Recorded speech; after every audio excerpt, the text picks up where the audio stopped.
gardeners. I'm not talking about farmers. I'm talking about people who have a backyard garden or a community garden or a rooftop garden. They do this for fun and recreation. And we also have 42 million people who are food insecure. And they typically go to food pantries to get food. And they go and see shelves in a food pantry that look like this: jars and cans and boxes, but no fresh food. And the kicker is, it's a good thing you can't, my video is not working because otherwise you'd see the boat rocking a lot right now. I don't want anybody getting seasick. The kicker is that these gardeners and these hungry families are actually neighbors. They live side by side in communities across the country.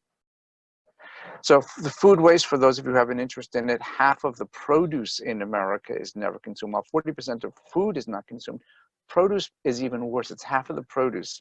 6% of the farm is never harvested. The number I don't have on that's really important is that with California historically having severe water problems and it producing a quarter of all the produce in America, when we throw away half the produce, we're actually wasting 12.5% of California's water. It's a statistic people overlook. So food waste, it's in your town dump. It's after you've gone to the orchard. This is an orchard right near where Marav lives, as a matter of fact. I took this picture. And people want the apple off of the tree, not the one that's already on the ground behind the supermarket. What we all have cast off of our plates. We all own this problem. And just to give you a visual on it, according to Jonathan Bloom, the food wasted in America on an everyday basis, every single day, would fill the Rose Bowl every single day. It's a phenomenal visual of how severe the problem is. So food waste has been studied very intensely by the NRDC, the USDA, REFED, and all these other wonderful organizations. They have all the statistics you've seen, but there's been a piece missing in the food waste studies they've all done and in the food waste discussions we've all had. We've all historically talked about food waste as a farm-to-table issue. It's the gardeners in America. By the way, just so you're all muted, so we'll leave it. I was going to ask who gardens on this call, but we can leave it for now. Statistically, 35% of you are gardeners. A significant number of you are in urban settings, and the number of gardeners in America are rapidly growing. We're in home gardens, community gardens, rooftop, containers across the country. So I wanted to give you a very, very, very quick look at a fundamental architectural problem in the American Food Bank network, which will explain why we've had a disconnect and the ample harvest solution. So in the middle of that red dot's Feeding America. You've all heard of it. It's a central organization of all the food banks in America. Connected are 200 plus food banks. These are large warehouses that act as regional suppliers of food, and connected to them are 33,500 food pantries where hungry families go. And typically, when you have a food drive, when you donate food, the food goes to a regional food bank. It sits there for days or weeks. Then it moves to a food pantry. Then it gets to hungry people. This is the choke point. This is the problem. When food sits for days or weeks, your box of cornflakes, your can of peas, your whatever you've donated, you purchased is just fine. But for a gardener, the tomato, the lettuce, they can't last that long. And that's why we've always been told at food drives, jars, cans, boxes, no fresh food, because of this architectural choke point. So the result is that when gardeners like me and millions of others grow too much food, we either force it on people who really don't want it, or we throw it away. And that's been a huge missed opportunity for the country. So imagine a city, and by the way, this city happens to be Milan, Illinois, because I gave a similar talk in Milan, Italy 3 weeks ago, and I borrowed the slide, but there is a Milan in Illinois, just west of Chicago. So draw a 9-mile radius circle around Milan, and imagine there's a food pantry in the middle of it. There actually is one. Now imagine all the gardeners who live within 250 square miles. That's what's encompassed by that circle. And imagine them funneling their food, their extra tomatoes, extra zucchini, extra everything, to a local food pantry, not just once, but for as long as they garden. This is the idea that I had 10 years ago. The idea was that if Sean, this guy on the upper left here, if I could tell him that he could donate the food and bypass the choke point and then find a food pantry in his neighborhood to which to donate the food, then the food could go from his garden, bypass that choke point, straight to the neighborhood food pantry that's within a 9-mile drive, 9 miles, 20-minute drive, and from there, it would go to hungry families. This is no different from you donating an old coat to Goodwill or a thrift shop. It's just something you do because you're a good person and you know people need it. This is something people do because they're good people and they hate to see the food wasted. So AmpleHarvest.org was built, as I said, 10 years ago to do that job, educate 42 million people that they could donate food, and then function as a search engine to enable them to donate the food. And you would just go in, say, I live here. Up comes a list of food pantries. Today we have about 8,500 in our network. That's a quarter of all the food pantries in America in all 50 states and in 4,000 communities across the country. They get the information they need. And once the gardener has this piece of information, we, as a nonprofit, are done. The gardener now knows that she can donate the food and to where she can donate the food. And she knows, excuse me, this donation time thing is very important.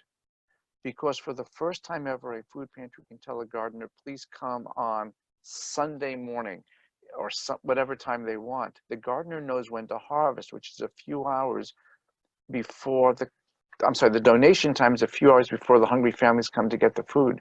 The gardener knows when to harvest the food. So the food can now go from the garden to the food pantry to a hungry family's dinner table in a matter of hours.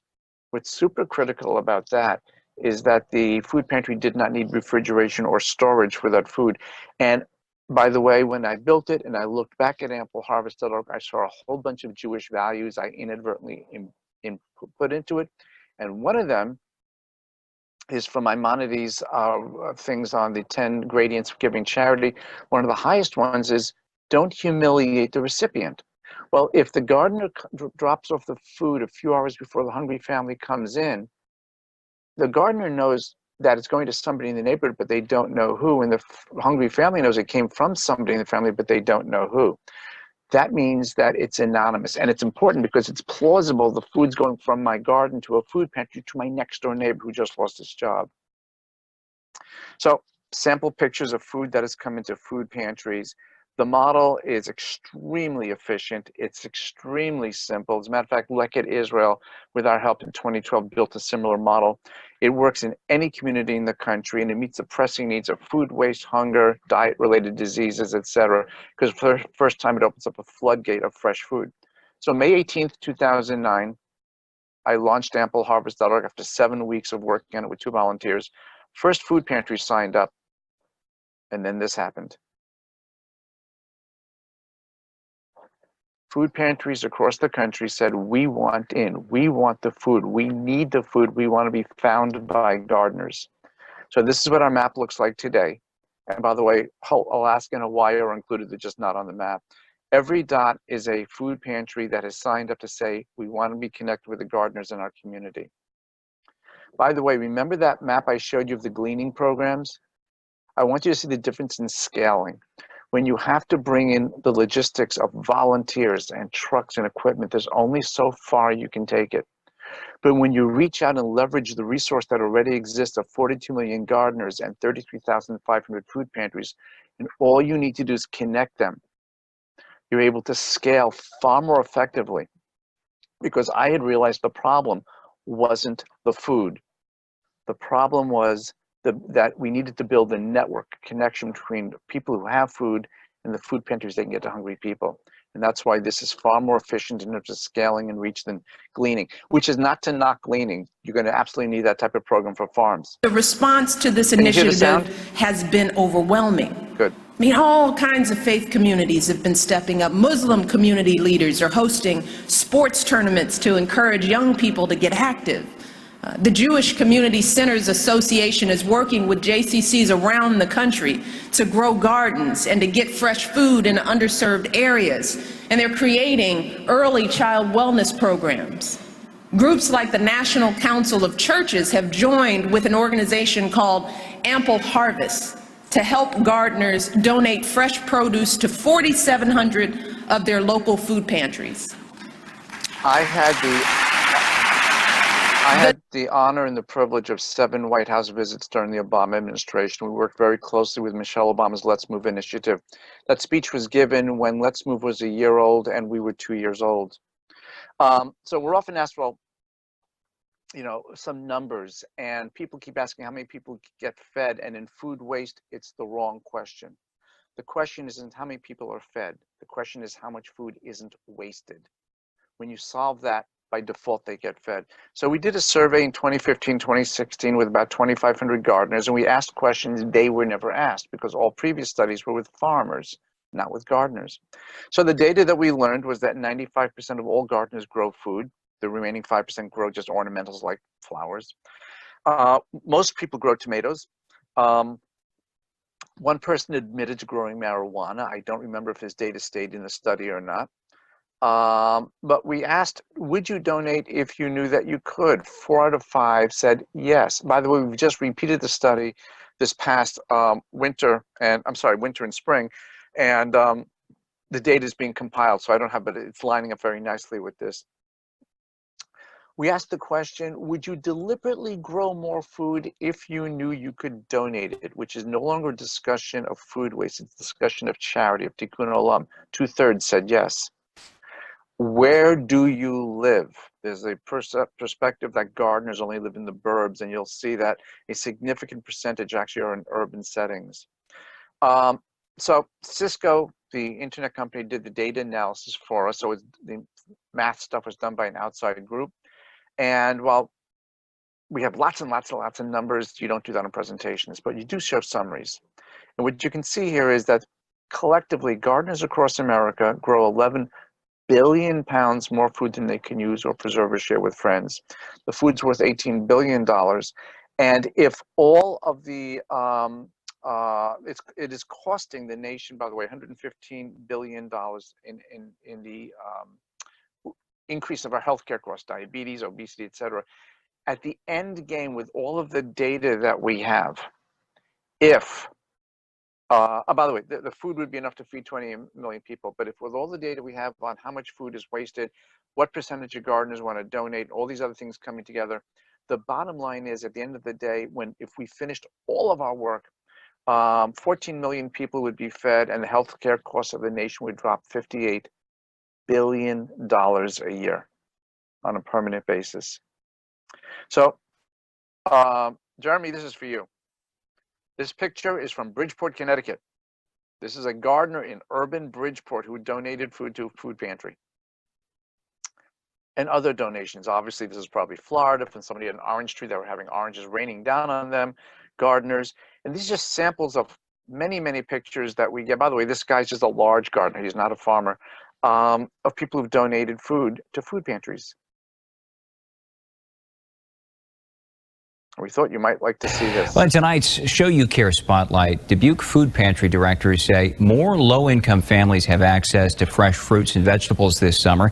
KCRG TV9's Katie Wiedemann discovered that's in part to a recent spike in people donating goodies from their gardens. Inside the Dubuque Food Pantry, Director Teresa Caldwell is happy to be dealing with a good problem. This summer, a plethora of people have been donating fresh fruits and vegetables, and low-income families are taking all of this home. 500 pounds of produce have gone out per week. Suddenly, eligible families have easy access to this locally grown food. But Sheriff hopes this easy and free access of fruits and vegetables will change the way low-income families eat. But they also expect it to change the way they think. It's so neat to see. Sometimes I'll have a child come in and they'll go right for the apples and grab an apple and start eating it. A change that starts with just one bite. So this is my favorite picture. This is what a hungry family sees when they come into a food pantry, and gardeners have laid out the food that they brought in, and they tend to gravitate first to the fresh food and then they go to the processed food. There's often a question asked, well, do they really want fresh food, which personally to me has a bit of a racist overtone to it? And the answer is absolutely yes. Just because you fall on economic hard times does not mean you don't want what's best for your family. By the way, that's a small donation from me to a food pantry. So in summary, the solution that ampleharvest.org is that instead of food being rejected at regional food banks Ampleharvest.org enables the gardener to bypass that and go directly to a food pantry in the neighborhood. And once you know that you can donate and to where, you will do that for the rest of your gardening life, which, given the average gardener gardens 40 years, that means that on average, a person will be donating food for 20 years to a food pantry. So now the second topic, leveraging faith.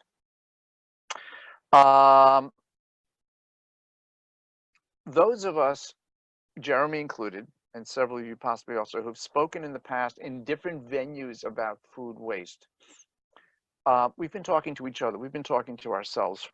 Jeremy, I'm sure, will reiterate for every food waste conference he's ever gone to, the same suspects are always there: foodies, food banks, food pantries, governments, foundations. But the average person on the street, well, they're not there. And more importantly, they don't have time for us. They're just trying to take care of their daily, whatever's going on, keep the kids out of trouble, pay the bills. You know, this stuff has been important to thought leaders and for those of us who've been advocating, let's reduce the waste of food. But like the average person on the street is just dealing with so many different things. May 2016, I had an epiphany. 70% of the food pantries in America are in a house of worship. And yet for every conference that I've been to, and I'm sure Jeremy will reiterate this, the faith community was never invited. You may have an occasional speaker, but as a rule, they were not there. Nobody invited them to the party. I had realized in a staff meeting that I was running when my mind was wandering, which is always a bad sign, that this was a missed opportunity for the country, but it was also a huge opportunity for the country. And in that one call, we created a program called Food Waste Weekend. The idea was to reach out and to educate and enable, and tell me if you've heard that expression earlier in this presentation, the clergy of the Buddhist, Christian, Jewish, Hindu, Muslim, Unitarian, and even secular faith leaders about the issue of the waste of food, and let them talk to their followers about it. Because while the average person in the street's not going to listen to someone like me, when they go to a synagogue or they go to a church or a mosque, they will listen to their faith leader. So what we did is we created a faithy sounding but faithless sermon on the waste of food. And then we had it translated into Christian, Jewish, Muslim, Hindu, Buddhist, and Unitarian versions. They're all the same, except that one comes from the Quran, one comes from the Old Testament, one comes from the New Testament, etc. But if you read them, the same story, the same theme, the same ideas, just different quotes and different religious traditions are included. And then we created foodwasteweekend.org. And we reached out, and we continue to do this, to clergy across America. This piece has actually gone global. And there's five simple steps are: number one, we give the faith leader everything they need to learn about the waste of food. There's a shallow dive, a deep dive, TED Talks, videos, USDA, all the stuff. They can become as expert on it as they wish. Secondly, they download their faith-specific sermon as a Word document. They can rewrite it to their heart's content. And because of the huge Hispanic population in America that's predominantly Christian, the Christian version is also in Espanol. Then we give them 9 calls to action that were written by food waste experts. Things like date labeling, learning about that, things like portion sizes, etc. And each one is digestible by individuals. So it's, what is this? Why it's important? What's involved in how to do it? And so the faith leader can say, well, for my congregation, donating garden produce, learning about date labeling, and making a shopping list of what they can digest. And that's what they include in their sermon. We give them infographics, we give them posters, we give them everything they need to help promote it within their congregation. And we then encourage them, this was the 6th step that wasn't on the earlier one, that the actual house of worship itself can look at, how do we as an institution reduce the waste of food? What do we do at bar mitzvahs or at confirmations or at weddings to reduce food waste? So instead of a Gary or anybody else like me trying to talk to the average person who doesn't have the time to listen. A faith leader, a rabbi, an imam is speaking about what the faith, the traditions, their scriptures have to say about the waste of food. This year, and by the way, every year we have to move it around because I have to avoid the Jewish high holidays, have to avoid Ramadan. This year it'll be on September 6, 7, 8. Friday, an imam. Saturday, a rabbi. Sunday, a priest or minister who will be giving essentially the same sermon, but from the Quran's, the Old Testament's, and the New Testament's perspective. So, we have 3 web pages that I would love for all of you to copy this down. Foodwasteweekend.org/Jewish. Please share this with every rabbi you know. This is for the Jewish clergy, and ditto Christian/Muslim/Hindu. But in your case, please, for the moment, this is what you would send to a rabbi, and the rabbi would come to this page, and he or she will find everything I've talked about that they need to give a sermon about food waste from the Jewish perspective. There are millions of people in all faiths who are of a tradition, but they don't go to a house of worship, or they go to a house of worship and therefore they're not going to hear the sermon because the faith leader doesn't talk about it. They're not clearly in the Jewish tradition, of course. Once you're bar mitzvah, you don't go to synagogue anyway, in many cases. So anyway, if you send your Jewish friends, please, friends and family, to foodwasteweekend.org/I-am-Jewish. This is the same stuff the rabbi would see, but it's written in the first person. It's intended for you to share with your family and friends. And lastly, for those of you who have any capacity to reach out to any faith leader in any of the faiths, all of the material for all of the faiths is at foodwasteweekend.org/launch. And you could go there and find a letter that you could send out. Everything is there. So if you're connected to a rabbi, to an imam or a minister or whatever, or you're participating in another faith group, send that out to them too. So ampleharvest.org was built around the idea that to educate people about a problem, the gardeners that educate them about food waste, the clergy educate them about food waste, enable them to solve the problem. The gardener, tell them that they can donate food and to where they can donate the food. The clergy, give them all the stuff they need to use to give a sermon about the waste of food, and then get out of their way. I know I'm going to sound like Anne Frank, but I sincerely believe that most people are fundamentally good. And if they give them the opportunity to do good, whether it's a gardener donating food or a rabbi speaking about food waste when he speaks also about hunger, it will inevitably happen. So you get out of their way. So across the country, we have people who are in desperate need of food, and we have people with a lot of food. And the idea behind ampleharvest.org is to leverage information and technology to solve these problems. So I'm done with my talk. Merab, I hope I kept it within the time frame. I was not keeping track. I apologize. And I understand there's some time for questions, and I'm terribly sorry that you can't see my face. I wish the camera was working. But I'm here to answer questions. And by the way, all these pictures are pictures of actual food donations that have taken place. People have sent us from across the country. So I'm open to questions, anybody. Thank you so much, Gary. This was absolutely fascinating. Yeah, you were exactly on time. Oh my God, that's the German in me. That was remarkable.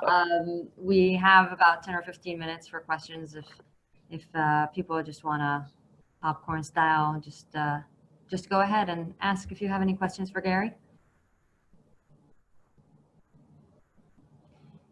I'm curious to know if any of the people on this call knew about Ample Harvest before and have interacted with, well, I know you have, Jeremy, but have interacted with this app or heard of it before. No questions? You were very clear, Gary. Okay. Anybody? Merab, can you hear me? Yeah. Merab? Hi, Stephanie. Hi, Stephanie. I have a question. How did you find the gardeners? Did you just announce it in your shul, or how did you locate the gardeners? I know plenty of food pantries, but I have no idea in my congregation if anybody gardens. That's a great question. I'm going to see if I can switch screens here for a second without losing it. Okay, I'll just tell you the answer. You don't find gardeners. You put out material so that gardeners can find it. The problem is when you have 42 million people, you're going to know if your next door neighbor gardens. You're going to know if somebody gardens because they keep dropping off tomatoes. But gardeners come in all shapes. Well, okay, let me start with this statistic. How do you find gardeners? 70% of gardeners in America are women 35 to 85 years old, or what my wife has cautioned me to use the term mature women. So if you know a mature woman, there's a modest chance she's a gardener. But it's frankly across all spectrums, and millennials are the biggest group. We have a flyer. If you go to ampleharvest.org/garden shop, all one word, this is a flyer that you can print out. It's a PDF. And you can take it to the garden centers, the nurseries, the hardware stores, the supermarkets, whatever you want, and put up on a bulletin board. And it helps gardeners learn about the opportunity to donate food. We have been blessed, and I sincerely mean that word, by Google being a huge supporter of ampleharvest.org. We get $480,000 a year free advertising from Google. We also have a grant from a company called AppNexus, which does annoying PSAs and all sorts of websites for us. I do talks. I'm a CNN hero. I mean, there are many. There's no one way to reach a whole bunch of people, but there are many ways. Just literally casting a net. So in terms of your community or your synagogue, pass out the word that gardeners can donate food. And by the way, this just hit me in the head. I've actually never said this before. But if your synagogue or your nearby organization has a food bin, where they say, drop off food for whatever food program, put the flyer on top of that. Yes, you cannot drop off tomatoes in the food bin, but yes, gardener, you can take the excess food from your garden to a local food pantry, and here's how you find one. And by the way, I'm going to take a sidebar moment for a moment. I'm going to encourage all of you who are involved in organizations where there are food drives and there's a food bin at the synagogue to talk to whoever's in charge of that and tell them that to the extent possible, they should be asking people to donate money and not food. I've done a TEDx talk on this, but I'll keep it very, very quick. Food pantries can buy food at a 90% discount. Unless you steal it, you're buying food at retail at the supermarket. So if you buy a $2 can of beans and you put it in the bin, that's nice. But if you put the $2 in whether it's a tzedakah box or whatever, the food pantry would have bought 10 cans of beans with that. So the money, check or dollar bills, goes much, much, much further than you donate putting food in a thing. But again, back to your question. Put it out any way you can. Reach out to a reporter in your community.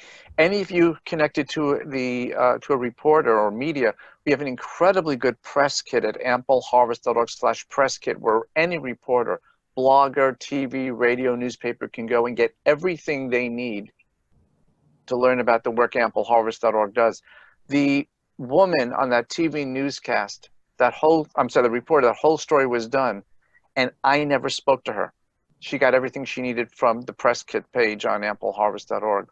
So there are many ways. And for anybody who has questions, I should say this, and you want to reach out to me directly, it's Gary at ampleharvest.org. I'm very quick to respond, and I'm more than happy to. Thank you, Gary. And that was a long answer to a short question. And thank you. So exciting. A part of this is having really this webinar as well, because I realize that a lot of people are, some are traveling in different retreats and so forth. I received some responses of, I can't believe I'm missing this. I really hope you're recording this webinar for people that couldn't join today. But the Hazon Seal of Sustainability is an incredible network, and sharing this information and this really an incredible presentation by Gary with our entire network, I truly believe is going to go a long way. Marav, is this being recorded? It is being recorded. I was a little late to the beginning, so I missed like your first 2 sentences, but okay. But then I remembered, and I did record it, and I will share it with everybody. Excellent, excellent. Jeremy, you've known me for years. You got to have a question. Oh, Gary. That's what my wife normally says. I've got questions, but let me. I'll pose them to you later. Okay. I am interested though. Do you know how many? Have you calculated how many synagogues, JCCs, and others are directly involved with Ample Harvest, and where the gap is? Are you talking about we're missing all the Jews in Des Moines, Iowa, or is it that have you done sort of an analysis about that? Are you? It's a great question. Just so I'm clear, you're asking about the gardener thing or the food waste weekend part? The gardening thing. We started in 2012 when a food pantry signed up. We started asking, what faith community are you in? Before that, we didn't do that. So the first few thousand food pantries, we don't know what faith they're in unless it's obvious. You know, if it's St. Mary's, it's probably Catholic. If it's Beth Shalom, it's probably Jewish. After that, we started collecting the data, but we actually didn't do anything with it. So we have it in the database. So what percentage of synagogues, what percentage of churches in a given community, I don't know. What I can do is, and I'm going to go back, if I can quickly go back to one slide. I want to show you the one with the map, because the map does show where our impact is across the country. And let me quickly get back there. I hope I'm not making anybody dizzy. No, we would be if we were on the boat, though. Yeah, yeah. I'm almost there. There we go. There's the map. You look at all the dots on the map, and you see a clear divide down the center of the country. That's not the Mississippi River. It's literally the center of the country. So to the east of the center, the northern tier and the west coast, we have fairly good penetration. The part in the middle, much less so. And you may say, well, there are fewer people living in South Dakota than in other places. I can promise you that the population density of Maine and the Dakotas is not that different. There is something that we still have to do a lot of work on in that region of the country. And by the way, this is not just us. Other programs like Why Hunger and other food-related programs have seen a similar thing. The only thing I have seen that could maybe explain it, it's actually not causational but coincidental, is this somewhat mirrors the water table of the United States, as bizarre as that sounds. So if you are in Florida, if you're in New York, if you're in Los Angeles, we have probably a quarter of the synagogues and a quarter of the food pantries. And if you happen to be in Wyoming, it's even a smaller percentage. But I would make the presumption that 3/4 of the synagogues you know of are not yet on, if they have a food pantry, not yet on ampleharvest.org. And there's no, anybody can go to ampleharvest.org, just say, I want to, by the way, there are hungry people who use this to find food, but you can go and say, find a food pantry and put in the city or zip code where you are. And if your synagogue or your JCC, which has a food pantry, isn't listed, go to the pantry manager and say, there's a great program, you should sign up. And you only have to tell them 4 things. This is really important. It's free. You don't need refrigeration. You don't need storage, and it's free. Tell the free part twice. It's really important to them. And tell them this enables gardeners to donate food in perpetuity, frankly, to them. If the food pantry is online, it's visible to gardeners.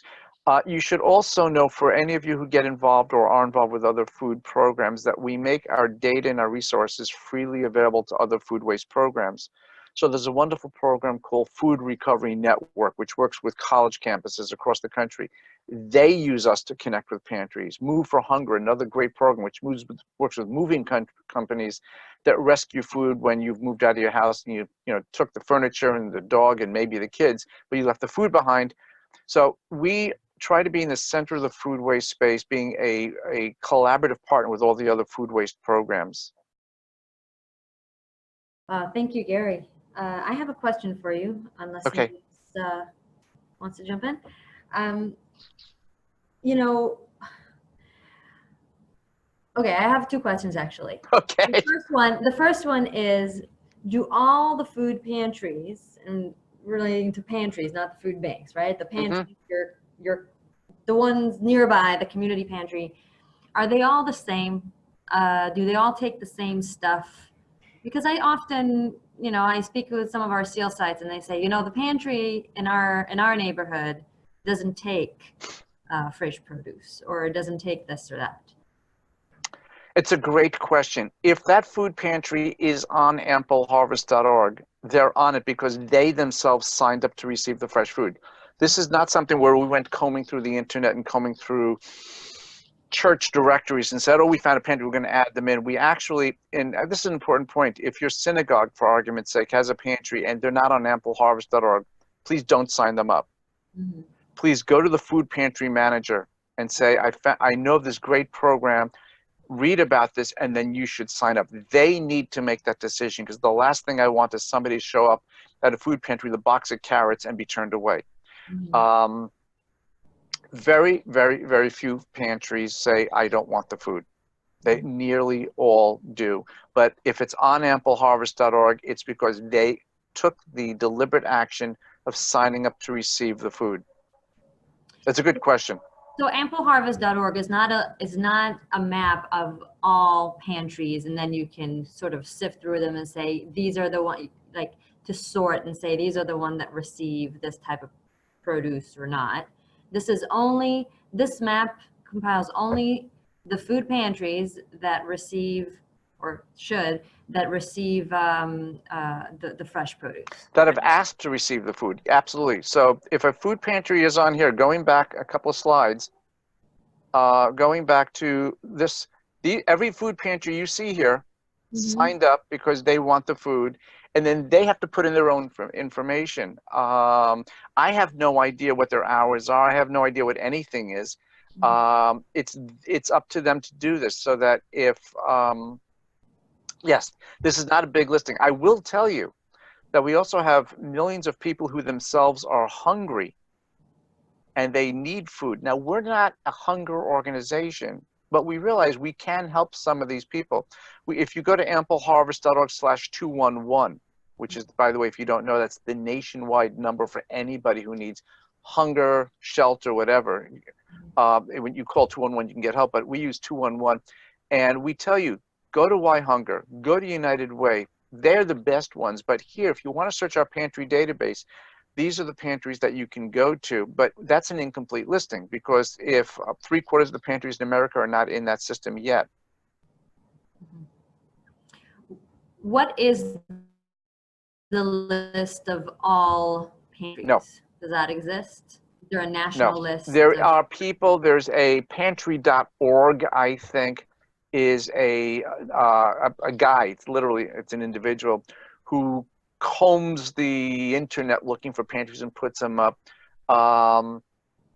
It's not for donation. It's really for if you're hungry.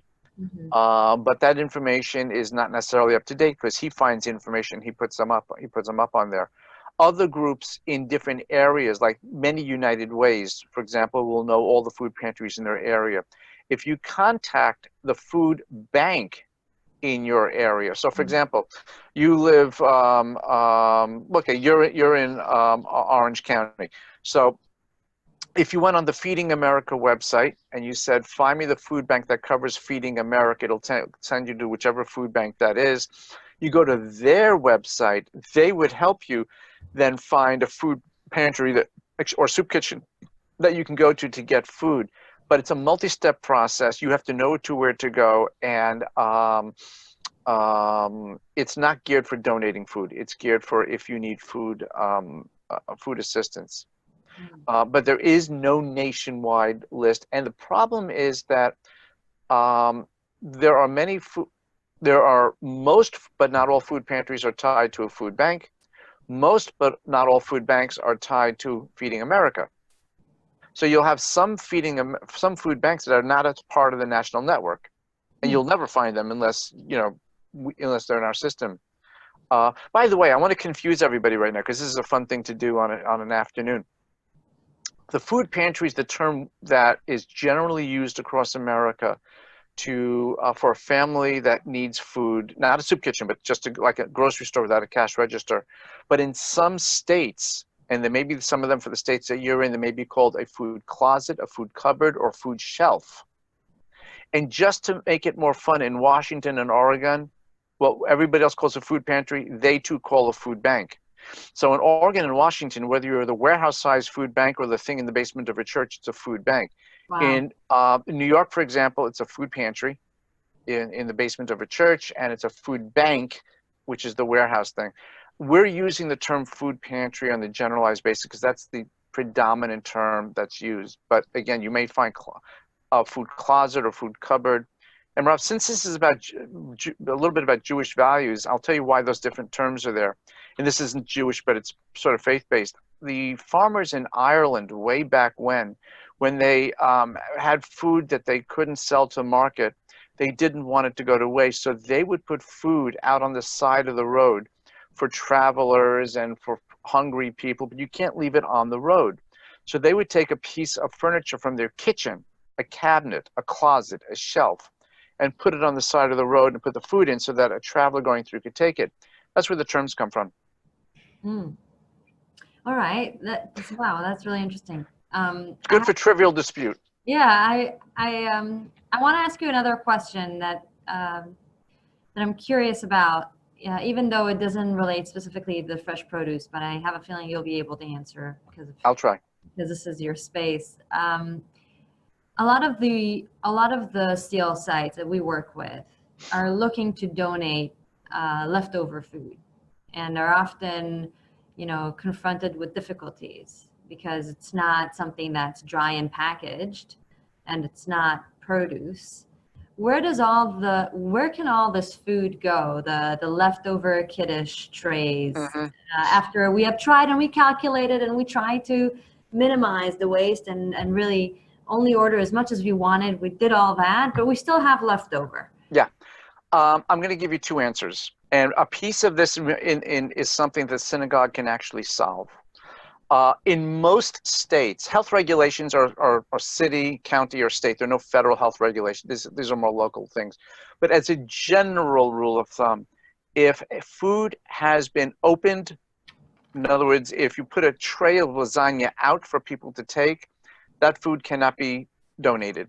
It's considered, I'll use the word contaminated. That's not my word. That's not their word. That's a word that we'll just use. You cannot donate that food to a soup kitchen or something like that.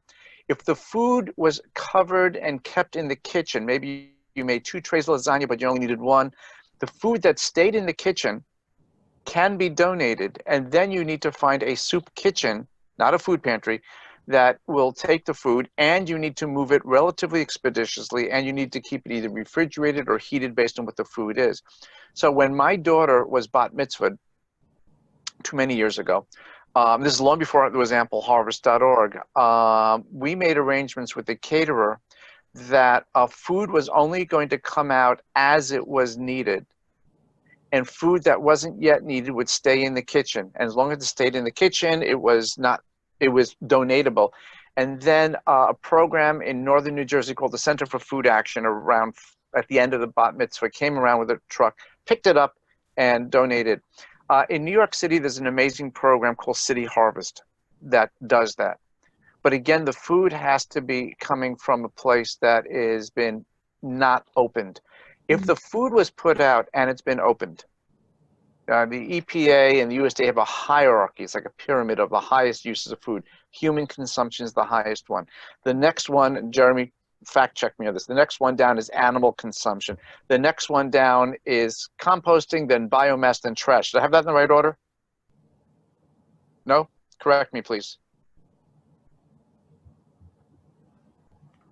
No, composting is second to last. Okay, I stand corrected. Okay. And by the way, everybody's, thank you for bringing that up. Everybody says, I composted. I'm proud. I consider composting an admission of failure because the food didn't get used for a higher use. So if you've got food that is of a higher use, get it there. I'll give you an example. Maraf has come, does a little bit of Israeli dancing. She's come to the 92nd Street Y where I go every Wednesday night.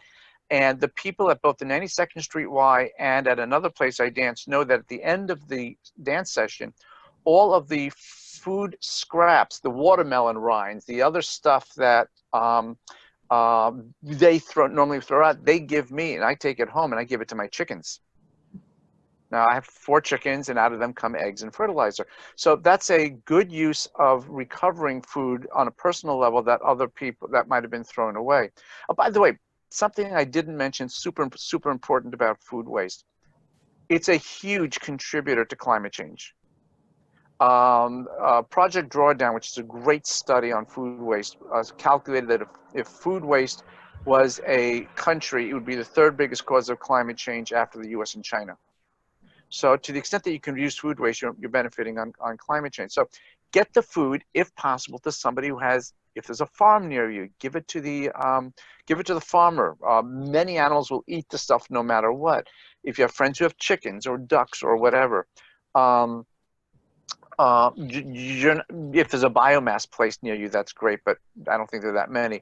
Composting, near the bottom of the list. But the thing a synagogue can do is bring out food in smaller amounts. So for Kiddush, you don't have to have all the stuff brought out. You know, if you have a staff or somebody who can volunteer, as the fruit salad gets eaten up, replenish the fruit salad, but you can keep the bulk of the fruit salad in the kitchen. Yeah, I mean, once you start a challah, of course, that's out and you're going to be eating that. But you can start thinking a little bit about, how do I keep food from getting put out to the point where the health authorities will not let me donate it.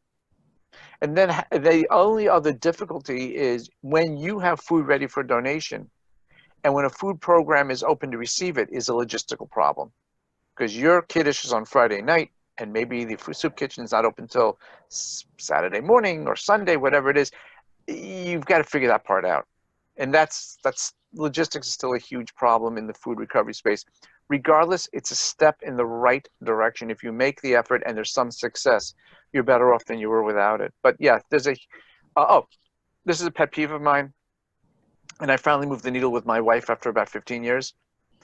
Synagogue should have serious discussions as you're coming up to Passover about, you don't really need to throw food away. And you know, there are lots of people who, yes, they sell it to the rabbi, to the janitor or whatever, but still a lot of food gets thrown away. Figure out different ways that food doesn't have to get thrown away pre-Passover. It seems almost like institutionalized food waste there. Thank you so much, Gary. I feel like I've taken a lot of the questions time. So if there's any other last question before we thank Gary and continue with some announcements and come to. I'm delighted to talk with any of you. Again, it's Gary@ampleharvest.org. If you know of an organization or an event where they're looking for a speaker to come out, or if Hazon's doing something out there, I've spoken at Hazon, I think 2 or 3 times over the years, but if there's something going on, ampleharvest.org/speaker is a page you can send people to connect with me about coming out and talking. And I'll give you this freebie, then I'll let you go. When I'm brought out to do a talk someplace, I donate a colloquium to a local college or university.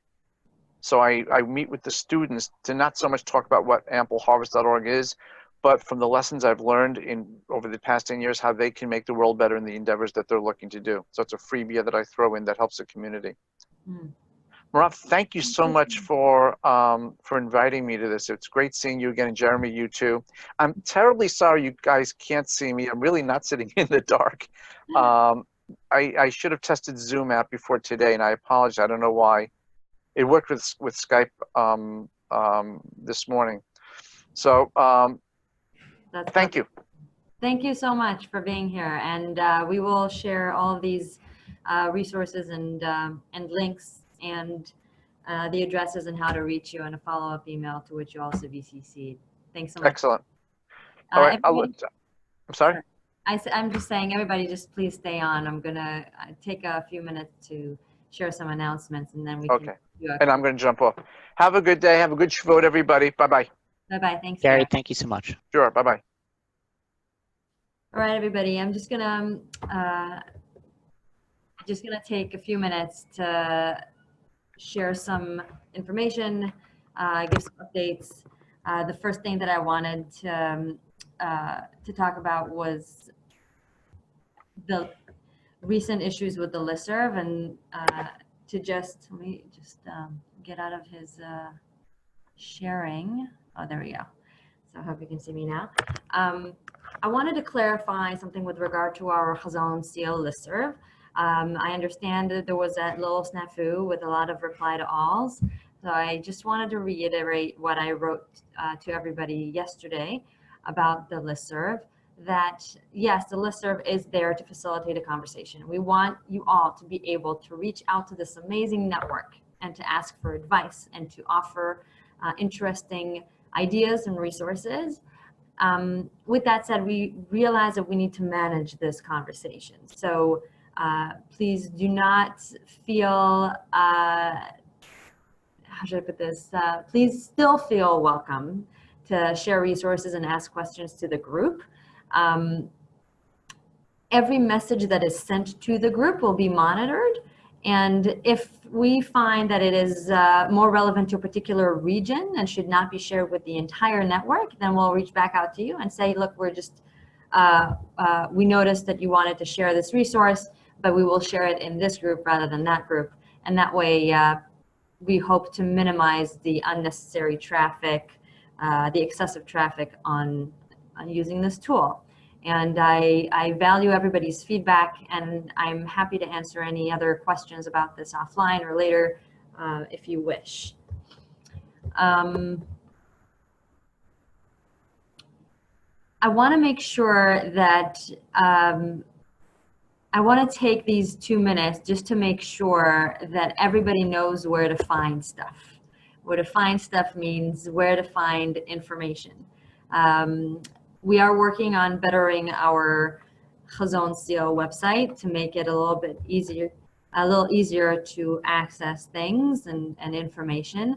But I just want to make sure that when you go on the Hazon Seal website, that you know where to find the right links and all the information. So I'm just going to share here with you. I'm going to put this in an email that I'm going to follow up with you. But if you want to click on these links now and make sure that you know where you're going, I'm sharing right now with you in this chat on Zoom where to find stuff. So for news and announcements, for example, then you will find it here. Okay, it's basically under the Hazon Seal website. On the bar on the left, there is news and announcements, and you can click on that to see the, if you want to circle back to a newsletter that we had sent out or some information that we had shared, it's all in there. I wanted to remind you about our ethical eating mini grants. We've received several requests. If you are still considering using this opportunity to promote ethical eating within your communities, there might be a possibility to still accommodate. So please reach out to me if you have interest. And I will just remind again that this is for SEAL sites that are not affiliated with a particular regional office. So for the SEAL sites that are located in the Colorado or Detroit regions or Chicago, this is not applicable to you because you have many grants that are distributed separately. And lastly, this link that I want to make sure that is accessible to you, and please feel free to copy and paste these somewhere that's easy for you to access, is the Hazon Seal portal. So basically, this is where you access our audit. Many of you have experienced already, and also the resource bank. For the resource bank is just such an amazing tool for you to find both curriculum and ideas, websites with important information. You can sort and search based on what you're looking for, and I just really want to encourage you to use this tool. And if you have any further questions about how to use it, please reach out to us at seal@hazon.org. And I'll be happy to guide you. And one last thing I wanted to mention is really that at this point, each and every Hazon Seal site should have completed their audit and had a consulting call with me. I have been away on vacation for the past couple of weeks, and I realize that some of these consulting calls have been pushed for this reason. But please go ahead and make sure that that your seal site is in line with that, and schedule that consulting call if you haven't already. And I'm going to put the link here for the scheduling if you want it. Share with everybody else, and I'll send you the link to this recording so you can share it with your communities. And I look forward to continue working with you all. Have a wonderful Shabbat. Thank you, you too.